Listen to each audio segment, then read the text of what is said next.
4 ముఖ్యమైనటువంటి అంశాలు రావడం జరుగుతాం. ముఖ్యమైనది ఎస్సీ, ఓబీసీ, ఎస్టీ మైనారిటీల పరిస్థితులు. ఎస్సీల పరిస్థితి చాలా అధ్వానంగా ఉంది ఆంధ్రప్రదేశ్ రాష్ట్రంలో. కాలక్షేపంలో 1985లో జరిగినటువంటి అత్యాచారాలు ఈ రోజుకి జరుగుతూనే ఉన్నాయి. నిన్న కూడా ఆంధ్రప్రదేశ్ హైకోర్టులో దళిత అడ్వకేట్ల పైన అత్యాచారాలు జరగడం జరిగింది. మరి జనాల్లో ఒక దళిత యువకుడిని పట్టుకొని కాళ్ళు చేతులు పోలీసులు కట్టేసి కొట్టడం జరిగింది. మరి ఓబీసీల పరిస్థితి, చంద్రబాబు నాయుడు నియోజకవర్గంలో ఒక ఓబీసీ మహిళను జుట్టు కట్టేసి కొట్టడం మనం చూసాం. మరి ఎస్టీల పరిస్థితి కూడా చాలా భయంకరంగా ఉంది. మరి అరకు ప్రాంతంలో ఎస్టీల పురుషాంగాలు మోస్తున్నారు. మరి దుర్మార్గులు మరి ఎందుకు మోస్తున్నారు? పురుషాంగాలు అక్కడ ఉన్నటువంటి ఖనిజ సంపదను దోచుకునే దాని కొరగా మరి గిరిజనుల పురుషాంగాలు మోస్తున్నారు కూటమి ప్రభుత్వంలో. మరి అంతేకాదు, రాజీవ్ గాంధీ ప్రధానమంత్రిగా ఉన్నప్పుడు ఒక నూతన విద్యా విధానాన్ని తీసుకొని వచ్చాం. ప్రతి గ్రామంలో ప్రాథమిక పాఠశాలను మేము ప్రారంభించాం. దాదాపుగా ఆంధ్రప్రదేశ్ రాష్ట్రంలో 35,000 ప్రాథమిక పాఠశాలను ప్రారంభించాం. మరి కూటమి ప్రభుత్వం వచ్చిన తర్వాత చంద్రబాబు నాయుడు గత సంవత్సరంలో 5,000 ప్రాథమిక పాఠశాలను మూసేయడం జరిగింది. ఈ సంవత్సరం 5,000 పాఠశాలను కూడా మూసేయడం జరుగుతూ ఉంది. మరి ఆయన ఉద్దేశం 35,000 ప్రాథమిక పాఠశాలల్లో 10,000కు తగ్గించాలన్న ఆలోచనతో కుట్రతో ఉన్నాడు. ఎందుకు? ఎస్సీలు, ఓబీసీలు, ఎస్టీలు చదువుకోవడం ఆయనకి ఇష్టం లేదు కాబోలు. మధ్యాహ్న భోజన పథకాన్ని కూడా మూసేయడం జరుగుతూ ఉంది. మరి నిరుపేదల పరిస్థితి చాలా దారుణంగా ఉంది ఈ రోజు ఉన్నటువంటి కూటమి ప్రభుత్వంలో. మధ్యాహ్న భోజన పథకాన్ని మరి సోనియా గాంధీ, యూపీఏ ప్రభుత్వాలు తీసుకున్నట్టు దాదాపుగా 18 కోట్ల మందికి భారతదేశంలో మధ్యాహ్న భోజనం పెడుతుంటే ఆంధ్రప్రదేశ్ రాష్ట్రంలో ప్రాథమిక పాఠశాలను మూసేసి ఈ మధ్యాహ్న భోజన పథకాన్ని కూడా మూసేయడం జరుగుతూ ఉంది. మరి ఎస్సీలకు స్కాలర్షిప్లు సరిగ్గా రావడం లేదు ఆంధ్రప్రదేశ్ రాష్ట్రంలో. ఎస్సీ ఫైనాన్స్ కార్పొరేషన్లు పేరుకే ఉన్నాయి, ఏమీ ఉపయోగం లేకుండా కూటమి ప్రభుత్వంలో ఎస్సీలు, ఓబీసీలకు దారుణమైనటువంటి పరిస్థితులు కనిపిస్తూ ఉన్నాయి. మరి బ్యాంకుల్లో ఇందిరాగాంధీ జాతీయం చేసింది. దాదాపుగా 14 బ్యాంకులు ఒకసారిగా, తర్వాత ఒక 7-8 బ్యాంకులు మరొకసారిగా. ఈరోజు బ్యాంకుల పరిస్థితి ఎలా ఉంది?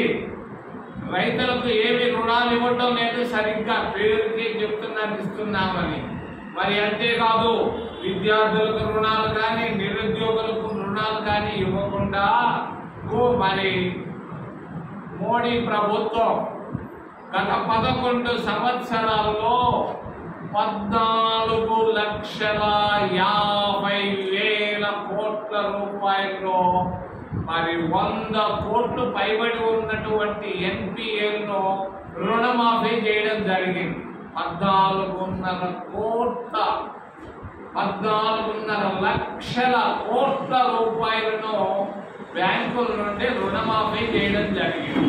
నేను అడుగుతున్నాను నిర్మలా సీతారామన్ని, అమ్మా నువ్వు తెలుగు బాగా వచ్చు కదా నీకు, మరి నువ్వు చెప్పగలవా? గుజరాత్లో 8,000 కోట్ల రూపాయల రుణమాఫీ చేశావు కోటీశ్వరులది. మరి ఆంధ్రప్రదేశ్ రాష్ట్రంలో ఎంత? మరి పక్కనే ఉన్నటువంటి మిగిలిన రాష్ట్రాల్లో ఎంత? వాళ్ళ పేర్లు బయట పెట్టగలవా? నేను చెప్తున్నాను 14,5 లక్షల కోట్లలో 1,00,000 కోట్ల అవినీతి జరిగింది.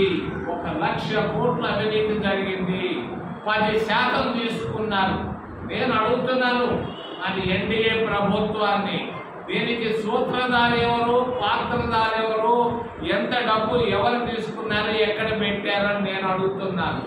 14.5 లక్షల కోట్ల రూపాయల రుణమాఫీ చేసి ప్రతి రుణమాఫీలో 10% డబ్బు తీసుకోవడం జరిగింది.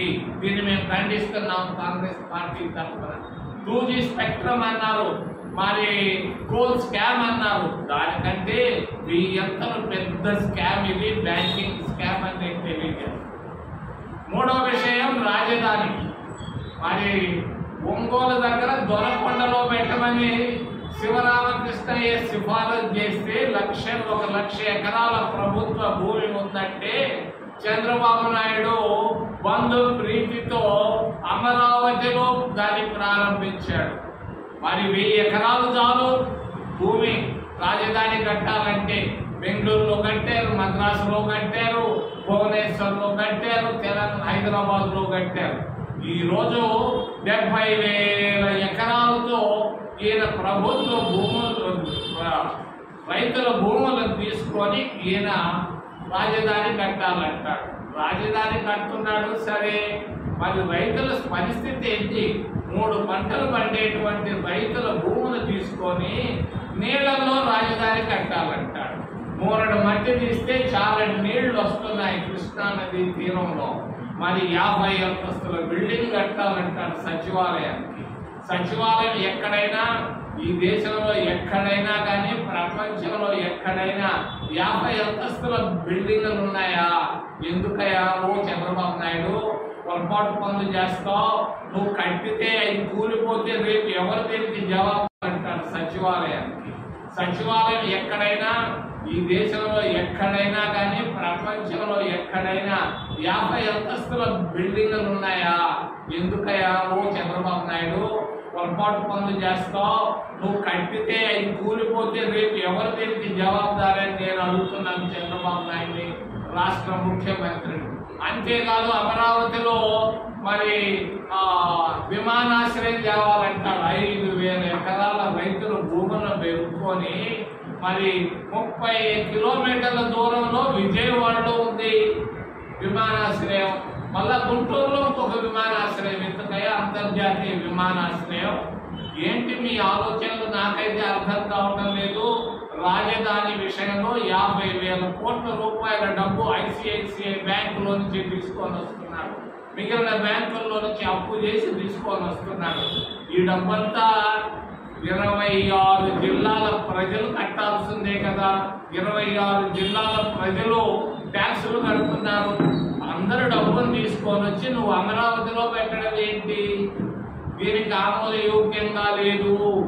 ఒంగోలు నుంచి కర్నూలు దాకా ఉన్నటువంటి 10 జిల్లాల్లో రాజధాని అమరావతిలో కట్టడాన్ని ఎవరు ఇష్టపడటం లేదు. ఉత్తరాంధ్ర ప్రజలు కూడా ఇష్టపడటం లేదని తెలియజేస్తూ చివరిలో పనకచెర్ల కొత్తగా వారానికి ఒక విషయాన్ని తీసుకొని వస్తుంటాడు మా చంద్రబాబు నాయుడు.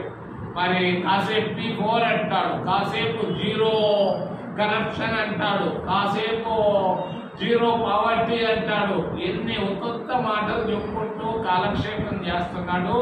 ఇప్పుడు పోలవరం ప్రాజెక్టు అక్కడ పూర్తి కాలేదు ఇంకా. మరి తెలుగు గంగ ప్రాజెక్టు పూర్తి కాలేదు, హంద్రీనీవా పూర్తి కాలేదు, మరి నగిరి కాలేరు పూర్తి కాలేదు, SLBC పూర్తి కాలేదు. ఇప్పుడు కృష్ణా జలాలని ఉపయోగించి దాదాపుగా 25,000 కోట్లతో ఈ గాలేరు నగరి, హంద్రీనీవా, SLBC, తెలుగు గంగ పనులు పూర్తి చేస్తే 25 లక్షల ఎకరాలు రాయలసీమలో పండించేదానికి, పంట భూములు చేసేదానికి అవకాశం ఉంది.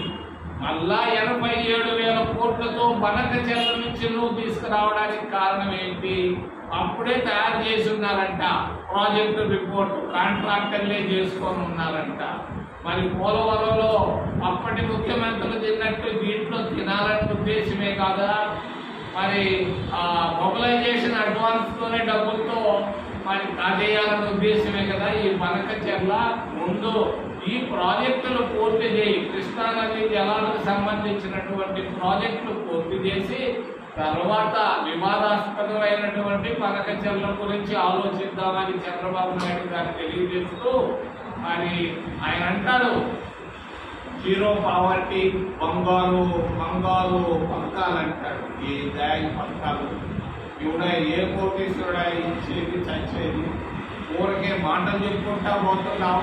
మరి అంతేకాదు నీ సొంత నియోజకవర్గం కుప్పంలో 30 ఎకరాలు 30 సంవత్సరాలు నువ్వు ఎమ్మెల్యేగా మంత్రిగా 15 సంవత్సరాలు ముఖ్యమంత్రిగా ఉంటూ అక్కడ పావర్టీ ఉంది, పేదరికం, 3 పూటల్లో 1 పూట కూడా భోజనం చేయలేని వాళ్ళు ఉన్నారు.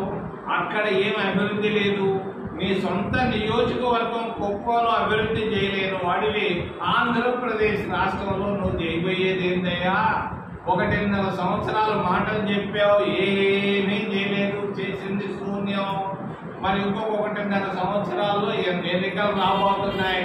చంద్రబాబు నాయుడు మాటకారే కానీ చేతలు కాని కాదు. 15 సంవత్సరాల్లో ముఖ్యమంత్రిగా ఆయన చేసింది సున్నా అని తెలియజేస్తూ ఏదైనా ప్రశ్నలు ఉంటే అడగమని మిమ్మల్ని చేతులెత్తి ప్రార్థిస్తున్నాం.